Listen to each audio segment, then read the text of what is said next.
ദൈവത്തിന് സ്തോത്രം. വീണ്ടും ദൈവസന്നിധിയിലേക്ക് ചേർന്നിരിക്കാൻ ദൈവം തന്ന നല്ല അവസരത്തിനായ ദൈവത്തെ സ്തുതിക്കുന്നു.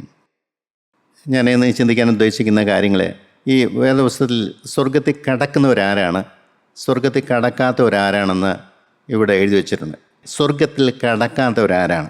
യോഹന്നാൻ സുവിശേഷം 3-ാം അധ്യായത്തിൻ്റെ 3-ാമത്തെ വാക്യത്തിൽ പറയുന്നുണ്ട്, യേശു അവരോട്, ആമേൻ ആമേൻ ഞാൻ നിങ്ങളോട് പറയുന്നു, പുതുതായി ജനിച്ചില്ല എങ്കിൽ ദൈവരാജ്യം കാണുവാൻ ആർക്കും കഴിയുകയില്ല. ദൈവരാജ്യത്തിൽ കടക്കുകയില്ല, ദൈവരാജ്യം കാണുവാൻ പോലും സാധിക്കുകയില്ല എന്നാ. കടപ്പാൻ കഴിയുന്ന അതിൻ്റെ 5-ാമത്തെ വാക്യത്തിൽ പറയുന്നുണ്ട്, വെള്ളത്താലും ആത്മാവിനാലും ജനിച്ചില്ല എങ്കിൽ ദൈവരാജ്യത്തിൽ കടപ്പാൻ കഴിയില്ല. അപ്പം ദൈവരാജ്യത്തിൽ ഒരു മനുഷ്യനെ കടക്കണമെങ്കിൽ ദൈവരാജ്യത്തിൽ കടക്കാത്തവരാരാണ്? പുതിയതായി ജനിക്കാത്തവന്, ഒരു പുതിയ സൃഷ്ടിയാകാത്തവർ. അതായത് പാരമ്പര്യമായി അപ്പനും അമ്മയും തന്നിരിക്കുന്ന സ്വഭാവം, നല്ലതായിക്കോട്ടെ ചീത്തയായിക്കോട്ടെ. ചിലർക്ക് അവരുടെ സ്വഭാവത്തിലെ ഒരു കുടുംബത്തിലെ ഒരു വലിയ ആഠ്യത്തിലെ കുടുംബം പിറന്നതാണെന്ന് പറയുന്നുണ്ട്, അച്ഛന്മാരോ തിരുമേനിമാരോ ഉള്ള കുടുംബമാണെന്ന് പറയുന്നുണ്ട്, നല്ല കുടുംബത്തിൽ പറഞ്ഞവരെന്നൊക്കെ പറയാറുണ്ട്. എൻ്റെ പ്രിയപ്പെട്ട ദൈവസന്നിധിയിൽ അങ്ങനെ ഒന്നുമില്ല, മനുഷ്യനുണ്ടാക്കുന്ന കാര്യമാണ്. നല്ല കുടുംബത്തിൽ പറഞ്ഞവരും പിശാചിൻ്റെ ബന്ധനത്തിലാണ്, പാപത്തിൻ്റെ പിടിയിലാണ് അവർ.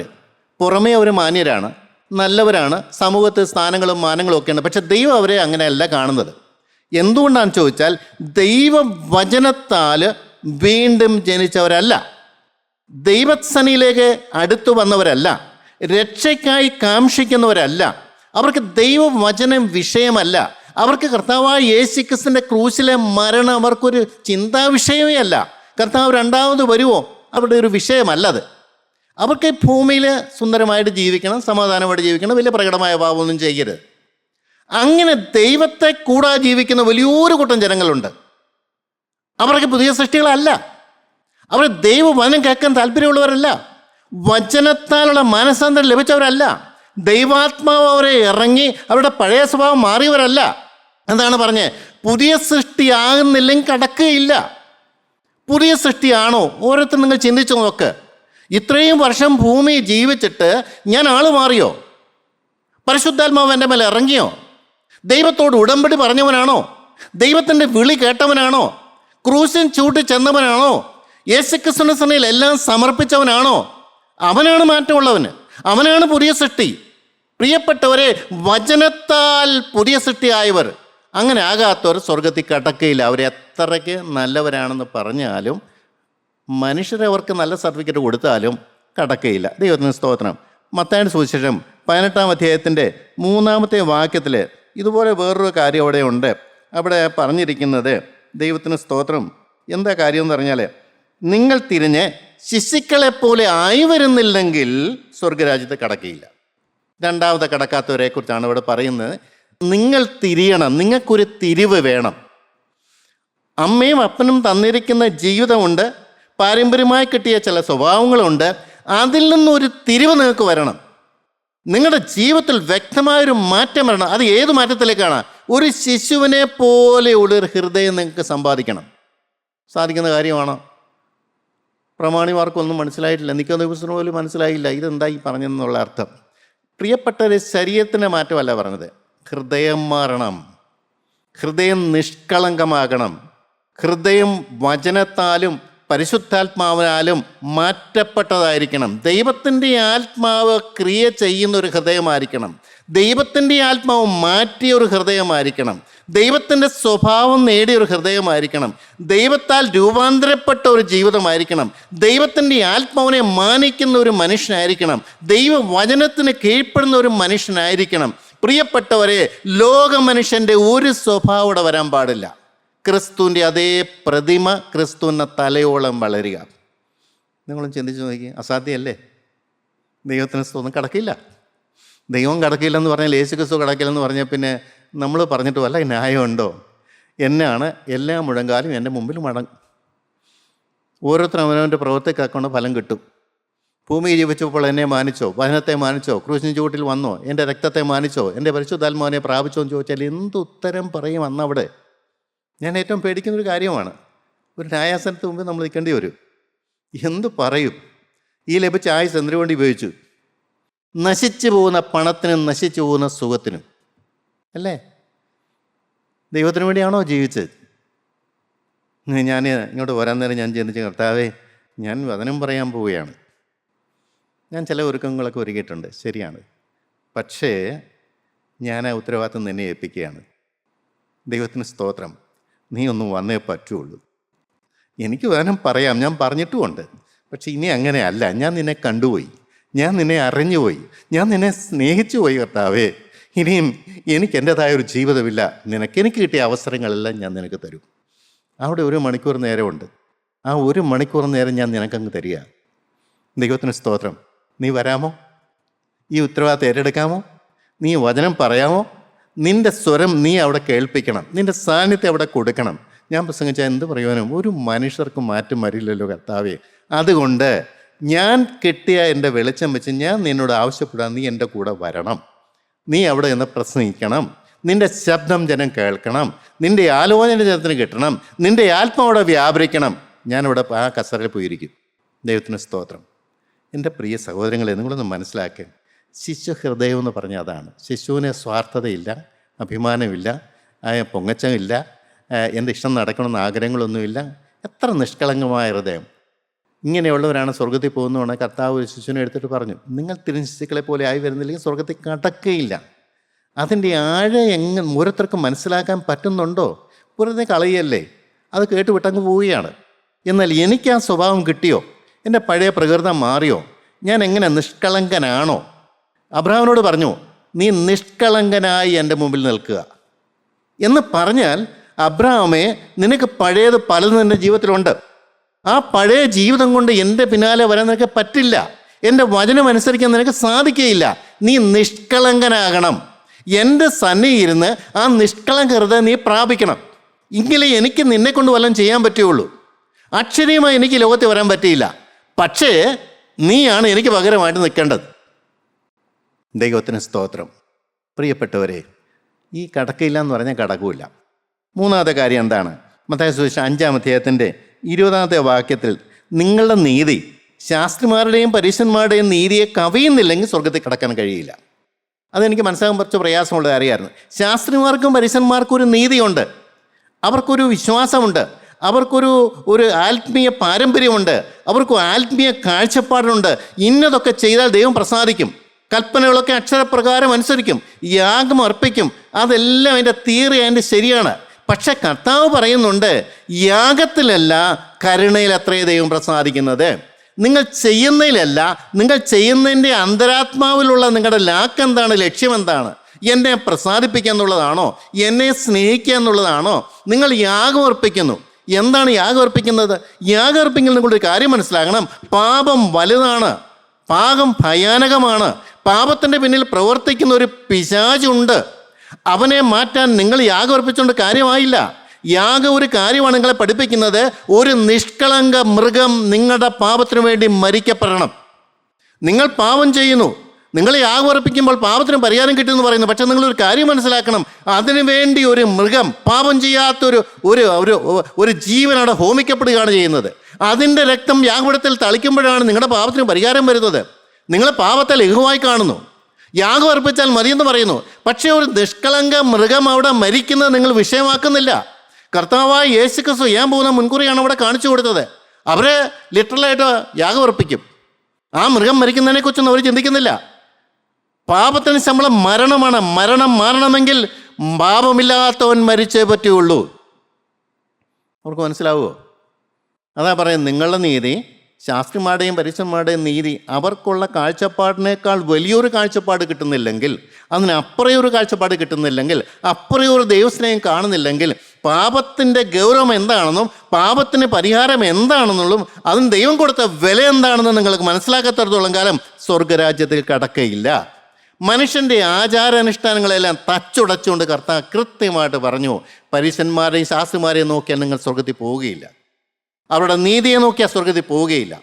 അതിൻ്റെ പിന്നിൽ, ആ ന്യായപ്രമാണത്തിൻ്റെ പിന്നിൽ വ്യാപരിക്കുന്ന ഒരു ദൈവസ്നേഹമുണ്ട്. മനുഷ്യനെ സ്നേഹിക്കുന്ന ഒരു ദൈവമുണ്ട്. ആ മനുഷ്യന് വേണ്ടി വില കൊടുത്തൊരു ദൈവമുണ്ട്. ആ ദൈവസ്നേഹം കാണാത്തവർക്ക് ആർക്കും സ്വർഗത്തിൽ കടക്കാൻ പറ്റുകയില്ല. നാലാമത്തെ കാര്യം എന്താണ്?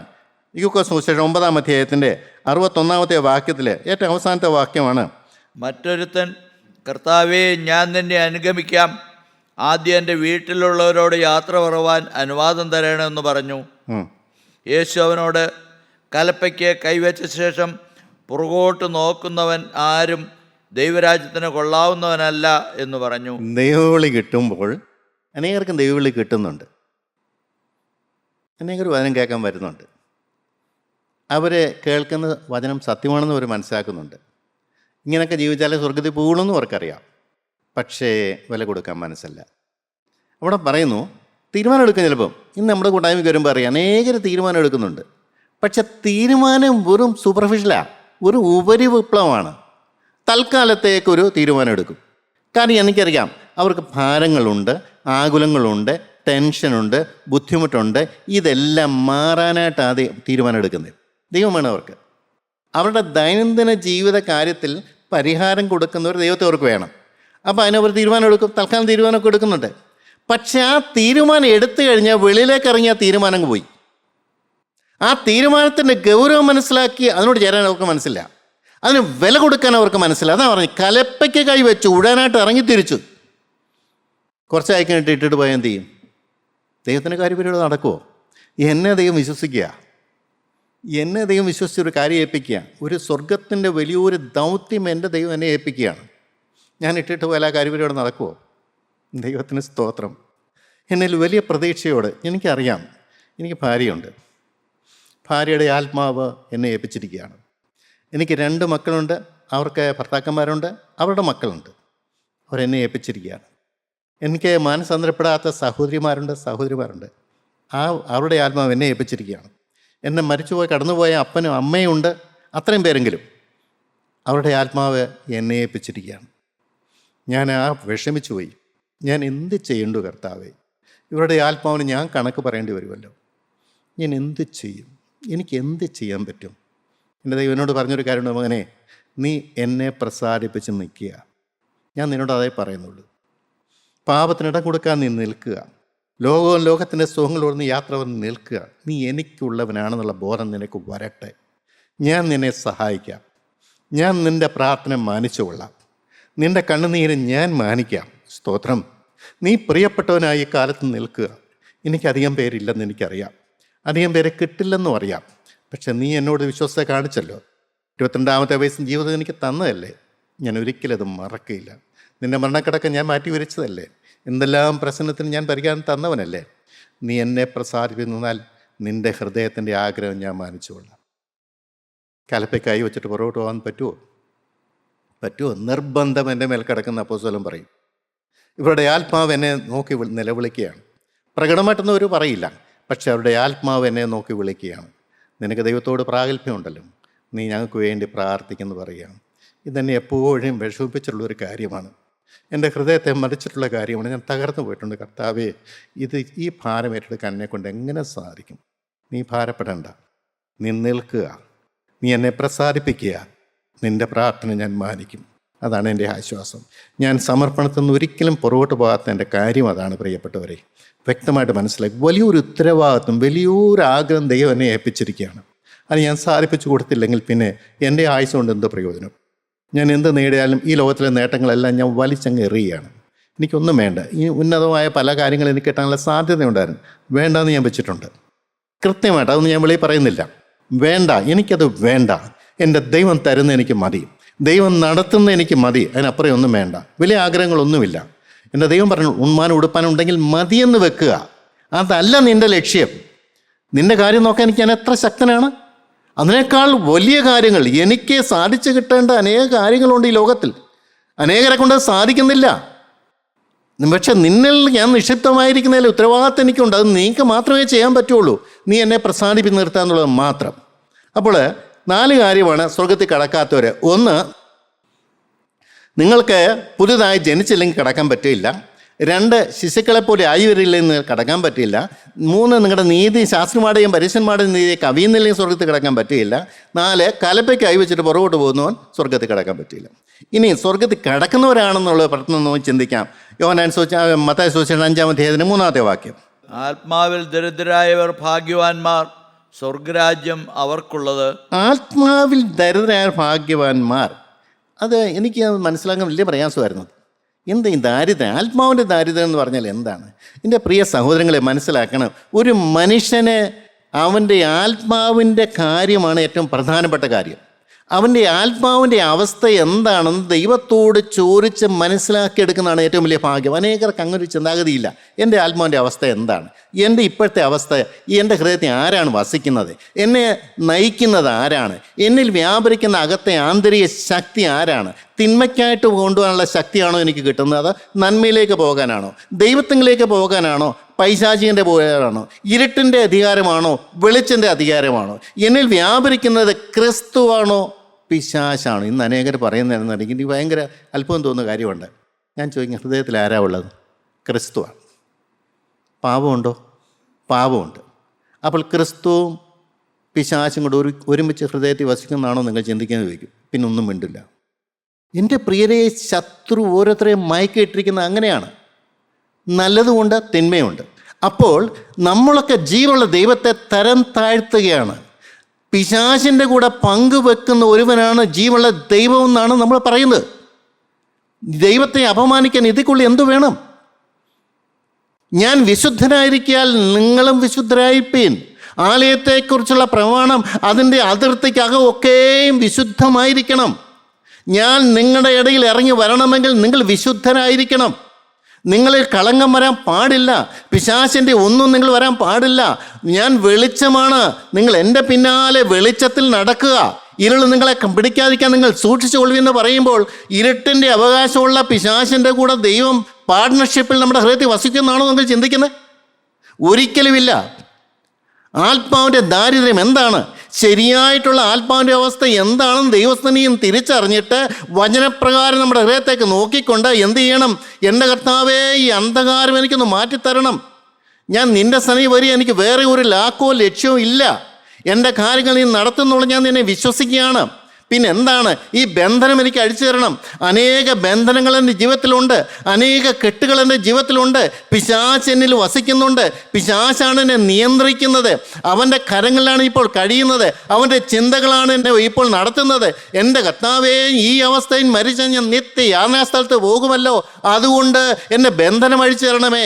എൻ്റെ പാപം ക്ഷമിച്ചാൽ മാത്രം പോരാ, എൻ്റെ ഹൃദയത്തിൽ നിന്ന് ഇവൻ്റെ ആധിപത്യം മാറ്റിത്തരണം. ആത്മാവിൻ്റെ ദാരിദ്ര്യം എത്ര പേര് നിലവിളിക്കുന്നുണ്ട്?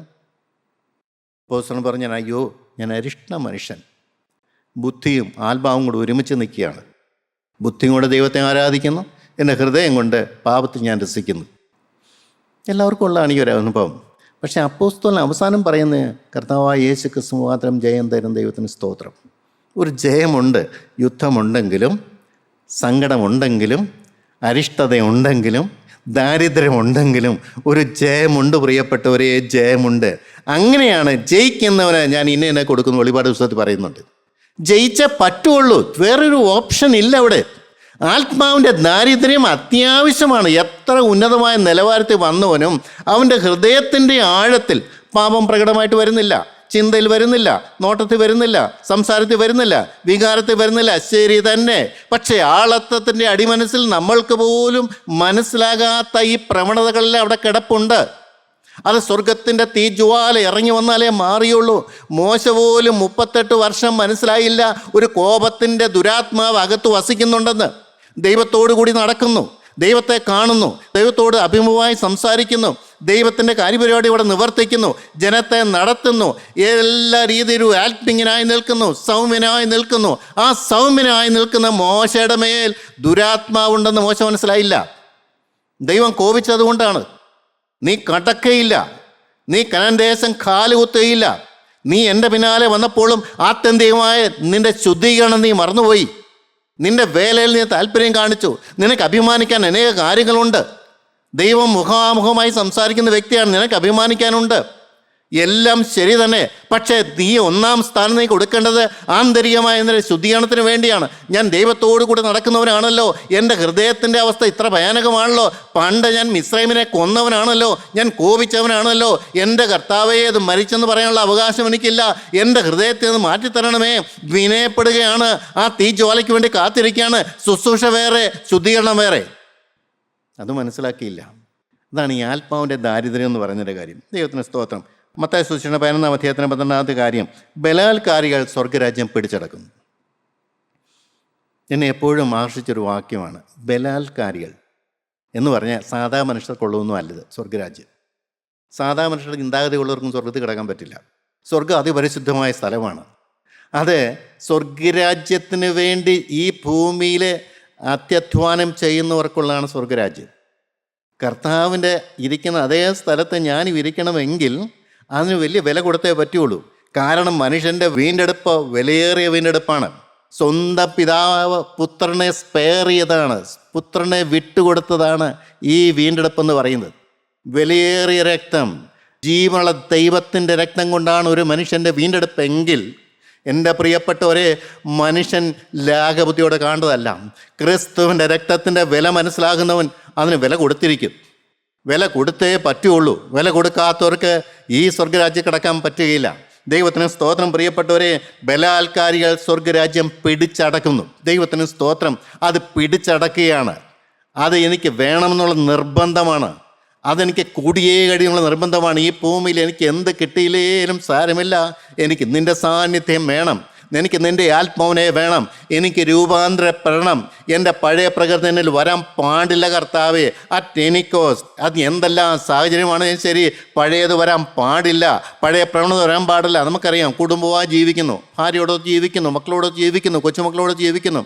നമ്മുടെ പഴയ പ്രവണതകളെല്ലാം പൊങ്ങിയെന്ന് നമുക്കറിയാൻ പറ്റും.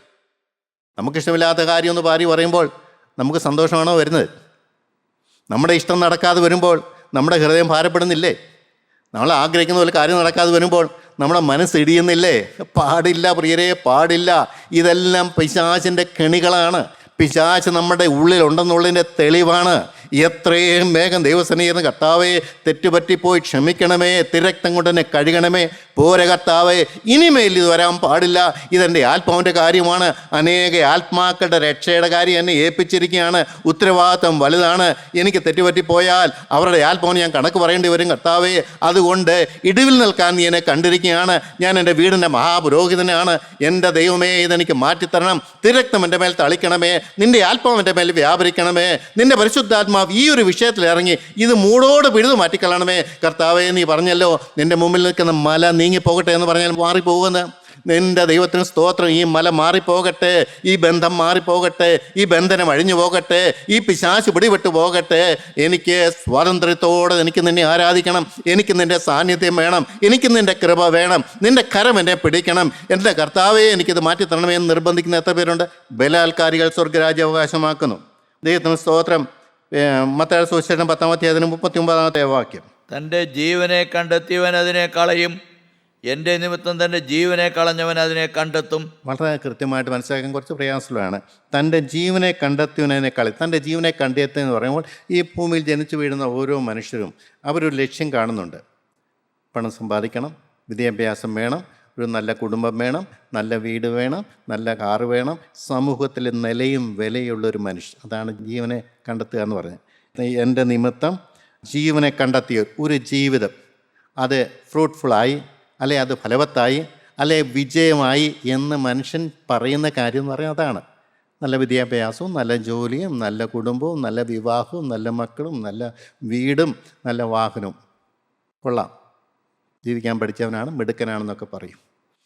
അവനെ നഷ്ടപ്പെടുന്നത് എന്നറിയാമോ? നിത്യജീവൻ നഷ്ടപ്പെടും. ഒരു മനുഷ്യൻ സർവ്വലോകവും നേടിയാലെന്ന് പറയുമ്പോൾ ഞാൻ ചിന്തിക്കുന്നത് അങ്ങനെയല്ല. ഒരു മനുഷ്യൻ വേണമെങ്കിൽ അവന് ഈ സർവ്വലോകം നേടാൻ പറ്റൂ. ഇലോൺ മസ്ക് എന്ന് പറഞ്ഞ ഒരു വലിയൊരു ബുദ്ധിമാനായ മനുഷ്യനുണ്ട്, പണക്കാരനായ ബിസിനസ്സുകാരനുണ്ട്. അവന് നേടാൻ പറ്റാത്തൊരു കാര്യമില്ല. സ്പേസിലേക്ക് പോകുന്നു, പറക്കുന്ന കാറുകൾ ഉണ്ടാകുന്നു, എന്തൊക്കെ കാര്യങ്ങൾ അവൻ നേടുന്നത്. ശരി, സമ്മതിച്ചു, ഒക്കെ നേടാം. ഈ ഭൂമിയിലെ ജീവിതം കൊണ്ടും മനുഷ്യൻ്റെ ബുദ്ധി കൊണ്ടും കഴിവ് കൊണ്ടും പ്രാപ്തി കൊണ്ടും അവൻ്റെ എല്ലാ സോഴ്സസ് കൊണ്ടും അവൻ ഈ ഭൂമിയിലുള്ളതെല്ലാം നേടാൻ പറ്റും. പക്ഷെ അവൻ്റെ ആത്മാവിൻ്റെ കാര്യമോ? അവനിതെല്ലാം നേടാൻ പോകുമ്പോൾ അവൻ മനസ്സിലാക്കാത്തൊരു വലിയ സത്യമുണ്ട്. അവൻ്റെ ആത്മാവ് നശിക്കുകയാണ് ചെയ്യുന്നത്. പിശാചാണ് അവൻ്റെ അറ്റൻഷൻ ഡൈവേർട്ട് ചെയ്യണത്. പിശാചാണ് അവനെ നിത്യജീവനിൽ നിന്ന് നാശത്തിലേക്ക് അവനെ കൊണ്ടുപോകുന്നത്. അവൻ്റെ ശരിയെന്ന് തോന്നുന്ന കാര്യത്തിലേക്ക് പിശാച് അവനെ ഡയറക്റ്റ് ചെയ്യാണ്. അവൻ ഇഷ്ടമുള്ള കാര്യത്തിലേക്ക് പിശാച് അവനെ ഡയറക്റ്റ് ചെയ്യാണ്. അവന് സുഖം തരുന്ന കാര്യത്തിലേക്ക് പിശാച് അവനെ നിയന്ത്രിക്കുകയാണ്. അവൻ്റെ ആത്മാവിൻ്റെ കാര്യം ഒരിക്കലും ഒരു ചിന്താവിഷയം. നിങ്ങൾ കണ്ടിട്ടുണ്ട്, നല്ല ബുദ്ധിമാന്മാരും പണക്കാരുമായിട്ടുള്ള ആൾക്കാർക്ക് അവരുടെ ബുദ്ധി വളരെ കൂടുതലാണ്. ബുദ്ധി കൊണ്ട് അവർ പലതും നേടും, പക്ഷേ അവർക്ക് ദൈവത്തെ കണ്ടെത്താൻ പറ്റില്ല. ഒരു മനുഷ്യൻ സർവ്വലോകം നേടിയാൽ അവൻ്റെ ആത്മാവിനെ നഷ്ടമാക്കിയാൽ എന്ന് പറഞ്ഞാൽ അവൻ്റെ നഷ്ടമാകുമെന്നാണ്. ലോകം പിടിക്കാൻ പോകുമ്പോൾ ആത്മാവ് നഷ്ടമാകും, സംശയമൊന്നുമില്ല കാര്യം. എത്രമാത്രം നീ ലോകത്തെ വെറുക്കുന്നുവോ, എത്രമാത്രം ലോക സുഖങ്ങളെ നീ വെറുക്കുന്നുവോ, അത്രമാത്രം നിനക്ക് ദൈവസന്നിധിയിൽ കടന്നു വരാൻ പറ്റും, ദൈവത്തോട് നിനക്ക് അടുക്കാൻ പറ്റും. ഞാൻ പഠിച്ചൊരു സത്യമാണ്. എൻ്റെ ദൈവത്തിന് സ്തോത്രം. ഞാനതുകൊണ്ട് എല്ലാത്തിലും വേർപെട്ട് നിൽക്കാനാണ് ആഗ്രഹിക്കുന്നത്. മനുഷ്യരുടെ ഉള്ള കമ്പനികളാണേലും വേർപെട്ട് നിൽക്കാൻ നോക്കും, യാത്രയാണേലും കഴിവതും വേർപെട്ട് ഞാൻ നോക്കും. ലോകത്തിലേക്കുള്ള ആകർഷണം എങ്ങനെ ഏതൊക്കെ രീതിയിലാണ് കണിയൊരുക്കാൻ നമുക്കറിയാൻ പാടില്ല. വേർപെട്ട് നിൽക്കും. കർത്താവിനോട് അടുക്കാൻ നോക്കും. എനിക്ക് ഈ കാര്യം കർത്താവിനോട് അടുക്കാനാണോ പ്രയോജനപ്പെടുന്നത് അതോ അകലാനാണോ പ്രയോജനപ്പെടുന്നത്? ഞാൻ തന്നെ ചിന്തിക്കണം. അത് ഈ വില കൊടുക്കുക എന്ന് പറഞ്ഞതിൻ്റെ കാര്യം. ദൈവത്തിന് സ്തോത്രം. ബലാൽക്കാൽ സ്വർഗ്ഗാവകാശം എന്ന നിമിത്തം ജീവനെ കളഞ്ഞവൻ അതിനെ കണ്ടെത്തും. അപ്പോൾ പറയുന്നൊരു കാര്യമാണ്, എന്നാൽ ജീവനെ കളഞ്ഞവൻ അതിനെ കണ്ടെത്തും. ഈ ലോകത്തിൻ്റെ മുമ്പിൽ ജീവൻ ഏതുമില്ല. ഈ ലോകത്തിലെ ജീവിതത്തിന് വലിയ പ്രാധാന്യം ഒന്നുമില്ല. എൻ്റെ ആത്മാവാണ് വിലപ്പെട്ടെന്ന് പറയുമ്പം ലോകം വിലമതിക്കത്തില്ല. ലോകം അവനെ ചപ്പന്നും ചവർന്നു എണ്ണും. ലോകം അവനെ നിഷേധിക്കും. ഒക്കെ ശരിയാണ്. പക്ഷേ ആരും എനിക്കെന്നെ വേണം? എൻ്റെ ഉള്ളിൽ ജ്വലിക്കുന്ന ഒരാത്മാവിനെ എനിക്കറിയാം. എൻ്റെ ഉള്ളിൽ സംസാരിക്കുന്ന ഒരാത്മാവിനെക്കുറിച്ച് എനിക്കറിയാം. എനിക്ക് ദൈവസാന്നിധ്യം തരുന്ന ഈ ലോകമൊന്നും അല്ല. എൻ്റെ ദൈവത്തിന് സ്തോത്രം. എനിക്ക് പാപക്ഷമ എന്ന ഈ ലോകമൊന്നുമല്ല, വിദ്യാഭ്യാസമല്ല. എനിക്ക് പാപക്ഷമയും എനിക്ക് സമാധാനവും സന്തോഷവും ആശ്വാസവും എനിക്ക് സന്തോഷവും ഉയരത്തിലേക്ക് എൻ്റെ ഹൃദയം ഇങ്ങനെ പകരുന്നതും ദൈവസാന്നിധ്യം കിട്ടുന്നതും ഈ ലോകമോ വിദ്യാഭ്യാസമൊന്നും അല്ല. അത് ക്രിസ്തു എന്ന നിഷ്കളങ്ക രക്തമാണ്. എൻ്റെ ദൈവത്തിന് സ്തോത്രം. എന്നോട് വാടിച്ച എൻ്റെ ദൈവമാണ്. എൻ്റെ ദൈവത്തിന് സ്തോത്രം. പ്രിയപ്പെട്ടവരെ, അവസാനമായിട്ട് ഒരു കാര്യം കൂടി വയ്ക്കാം. മത്തായി സുവിശേഷം 7-ാം അധ്യായത്തിൻ്റെ 21-ാമത്തെ കാര്യം. മത്തായി സുവിശേഷം 7-ാം അധ്യായത്തിൻ്റെ 21-ാമത്തെ വാക്യം. എന്നോട് കർത്താവേ കർത്താവേ എന്ന് പറയുന്നവനേവനുമല്ല, സ്വർഗസ്ഥനായ എൻ്റെ പിതാവിൻ്റെ ഇഷ്ടം ചെയ്യുന്നവനത്രേ സ്വർഗരാജ്യത്തിൽ കടക്കുന്നത്. കർത്താവ് അവസാനം കൺക്ലൂഡ് ചെയ്ത് അറിഞ്ഞൊരു കാര്യമാണ്, ഈ ദൈവത്തിൻ്റെ ഇഷ്ടം ചെയ്യുക. അതാണ് സ്വർഗത്തിൽ കടക്കാനുള്ള മാർഗം. ദൈവത്തിന് സ്തോത്രം. കർത്താവ് യേശു ക്രിസ്തു ശമരിയക്കാരത്തെ സ്ത്രീയുടെ അടുത്ത് ശിഷ്യന്മാർ ആഹാരം കൊണ്ടുവന്നു കഴിഞ്ഞപ്പോൾ, റബി നീ ആഹാരം കഴിച്ചെന്ന് ചോദിച്ചു. നിങ്ങൾ അറിയാത്തൊരു ആഹാരം എനിക്കുണ്ട്. മനസ്സിലാൻ പ്രയാസമാണ്. എന്താണെന്നറിയാമോ? അവിടെ ആഹാരമൊന്നും കഴിച്ചിട്ടില്ല. പക്ഷേ സ്വർഗത്തിലെ ദൈവത്തിൻ്റെ ഹിതപ്രകാരം ഒരാത്മാവിൻ്റെ വീണ്ടെടുപ്പ് അവിടെ നടന്നപ്പോൾ ആഹാരമായി. ദൈവത്തിൻ്റെ ഇഷ്ടം ചെയ്യുന്നതാണ് ആഹാരം. സംതൃപ്തിയാണ്. ആഹാരം കഴിച്ചില്ലേലും വേണ്ടില്ല, സംതൃപ്തിയാണ്. നമുക്കറിയാമല്ലോ, കർത്താവിനെ പരീക്ഷിക്കാൻ വന്നപ്പോഴേ കർത്താവ് ഉപവസിച്ച് പ്രാർത്ഥിച്ച് കഴിഞ്ഞ ശേഷം വിശന്നു. അവൻ മനുഷ്യനായതുകൊണ്ട് വിശന്നു. പിശാച് വന്നിട്ട് കല്ലപ്പം ആകാൻ പറഞ്ഞു. നീ ദൈവത്തിനെങ്കിൽ കല്ലപ്പം ആകാൻ പറഞ്ഞു. എൻ്റെ പ്രശ്നം പരിഹാരം കിട്ടുമല്ലോ. കർത്താവിൻ്റെ ആത്മാവ് സെൻസ് ചെയ്ത് കൊടുത്തു, ഇത് പിശാചിൻ്റെ ആലോചനയാണ്, നീ കീഴ്പ്പെടരുത്. ആഹാരമല്ല വിഷയം. ദൈവത്തിൻ്റെ ഹിതപ്രകാരം സാത്താനോട് യുദ്ധം ചെയ്യുന്നതാണ്. സാത്താൻ ഇടം കൊടുക്കാതിരിക്കുന്നതാണ് നിൻ്റെ ആഹാരം. ദൈവം പറഞ്ഞതേക്കാണ്, പിശാചിന് ഇടം കൊടുക്കരുത്, സാത്താൻ ഇടം കൊടുക്കരുത്. അവിടെ യേശുക്രിസ്തു ജയിച്ചു. എങ്ങനെ ജയിച്ചു? ആഹാരമൊന്നും കഴിച്ചില്ല. പക്ഷെ ദൈവത്തിൻ്റെ ഇഷ്ടം, പിശാചിൻ്റെ ആലോചന എന്താണെന്ന് സെൻസ് ചെയ്ത് വഴിമാറിപ്പോവുക, അവൻ്റെ ആലോചനയ്ക്ക് കീഴ്പ്പെടാതിരിക്കുക. എൻ്റെ പ്രിയപ്പെട്ടവരെ, ഇത് നമുക്കൊരു വലിയൊരു കാര്യമാണോ? ദൈവത്തിൻ്റെ ഇഷ്ടം ചെയ്യണം. ദൈവത്തിൻ്റെ ഇഷ്ടപ്രകാരം എല്ലാ കാര്യം നടക്കുക. എൻ്റെ ജീവിതത്തിൻ്റെ സകല കാര്യങ്ങളും ശത്രു അവകാശം പറയാൻ പാടില്ല. ദൈവത്തിൻ്റെ കയ്യൊപ്പ് അതിൽ വേണം. യേശുക്രിസ്തുവിൻ്റെ രക്തം അതിൽ വേണം. യേശുക്രിസ്തുവിൻ്റെ ഹിതം അതിൽ വേണം. എൻ്റെ പ്രിയപ്പെട്ടവരെ, നിങ്ങൾക്ക് സാധിക്കുമോ? ചുരുങ്ങിയ ആയുസ്സിൽ സ്വർഗ്ഗരാജ്യത്തെ കടക്കാനുള്ള എല്ലാം തന്നിട്ടുണ്ട്. നിങ്ങൾക്ക് കടക്കാൻ എളുപ്പമായ വഴി ഉണ്ടാക്കി തന്നിട്ടുണ്ട്. ക്രൂശിൽ കൂടെയുള്ള രക്ഷ. ദൈവനാമം മാത്രം മഹത്വപ്പെടാനിടയായിട്ട്. ദൈവത്തിന് സ്തോത്രം.